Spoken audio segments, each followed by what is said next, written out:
College का पहला दिन था। सभी के सामने नए नए चेहरे थे। सभी लोग इन्हीं नए चेहरों से अपनी पहचान बनाने में लगे थे। सभी एक दूसरे से अपना परिचय करा रहे थे। तभी कॉलेज के पहले दिन का हमारा पहला क्लास शुरू हुआ। क्लास से पहले चल रहे इंट्रोडक्शन के इस सिलसिले को मैम ने और आसान बना दिया।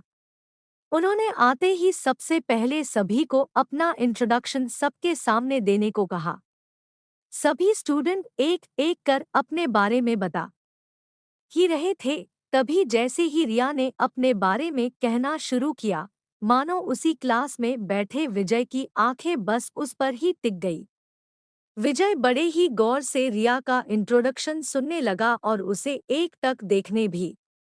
रिया के बैठ जाने के बाद भी अब विजय की नजरें तो बस रिया पर ही टिकी रह गई। कॉलेज के दूसरे दिन भी जैसे ही विजय कॉलेज आया, उसकी निगाहें तो मानो बस रिया को ही ढूंढ रही हो। विजय ने रिया से किसी भी तरह किसी भी बहाने से बात करने की बहुत कोशिश की, लेकिन उसे ये मौका ही नहीं मिल पाया। ये सिलसिला काफी दिनों तक चलता रहा।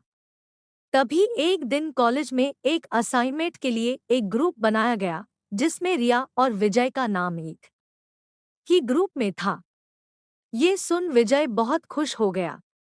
आखिर अब उसे रिया से दोस्ती करने का मौका जो मिल गया और वो इस मौके को किसी भी हाल में गंवाना नहीं चाहता था।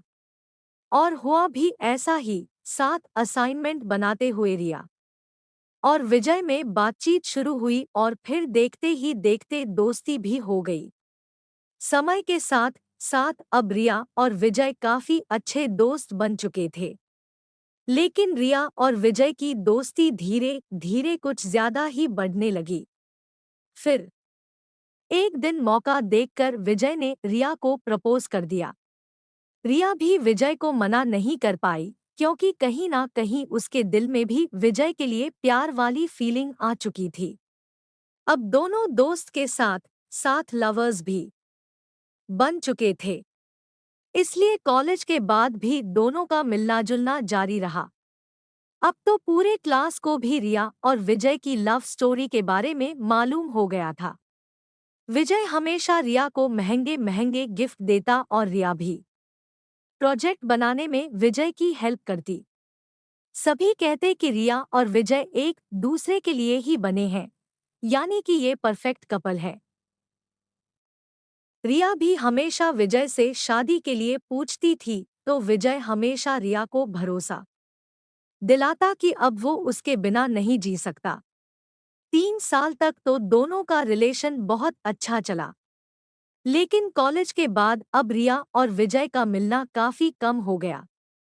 रिया के फोन करने पर भी विजय ठीक से उससे बात नहीं करता। वो कहता कि वो अपने पापा के बिजनेस में ध्यान दे रहा है। हालांकि रिया ने अपने घर में भी विजय के बारे में सब कुछ बताया था। इसलिए उसके घरवाले भी अब उस पर विजय से शादी का दबाव बनाने लगा। लेकिन अब रिया अपने घरवालों को भी कोई जवाब नहीं दे पा रही थी। फिर एक दिन रिया विजय के पापा के रेस्टोरेंट पर पहुंच गई। वहां उस वक्त विजय नहीं था। तो रिया ने विजय के पापा को कहा कि वो विजय की फ्रेंड है और यहाँ से गुजर रही थी तो यहाँ आ गई। फिर मैंने किसी तरह से उसका नाम जाना और जल्दी विजय के पापा ने रिया को बैठाया और वेटर से कुछ खाने पीने की चीजें लाने को कहा। दोनों बैठकर बातें करने लगे कि तभी विजय के पापा ने कहा कि बेटा तुम आ रही हो ना विजय की शादी में। ये सुन तो मानो रिया को अपने कानों पर विश्वास ही नहीं हुआ। उसने फिर से पूछा तो उन्होंने कहा कि हाँ विजय की शादी है अगले महीने और उसी की तैयारी में लगा है। बहुत खुश है वो आखिर अपनी पसंद की लड़की से जो शादी कर रहा है। दोनों स्कूल टाइम से ही एक दूसरे को जानते हैं। ये सुन अब रिया बिल्कुल निशब्द हो गई और वहां से निकल पड़ी। घर आकर रिया सीधे अपने कमरे में गई और खुद को कमरे में बंद कर घंटों रोई। रिया ने अपने माँ और पापा को इस विषय में बताया तो उन्होंने रिया को किसी तरह समझाया कि जिंदगी में अब तुम्हें आगे बढ़ना चाहिए और भविष्य के बारे में सोचना चाहिए। जो गुजर गया वो गुजर गया, अब उसके बारे में सोचकर अपनी आगे की जिंदगी खराब मत करो। लेकिन रिया भी विजय को भुला नहीं पाई और रोज रात को रोते हुए अपने दिल को दिलासा देते हुए कहती है, तो क्या हुआ जो एक दिल टूट गया। दोस्तों, आपका प्यार हमेशा सफल और सच्चा हो, ये जरूरी नहीं होता। कई बार लोगों को प्यार में धोखा भी होता है, लेकिन इसमें कहीं ना कहीं कमी आप में भी रही होगी। जो आपने ऐसे इंसान से प्यार किया जो आपके लिए था ही नहीं। कहीं ना कहीं इंसान को परखने में गलती आपसे भी हुई होगी। आशा करती हूँ कि मेरी यह स्टोरी अच्छी लगी होगी आप लोग को।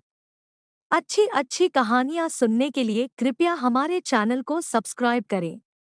धन्यवाद।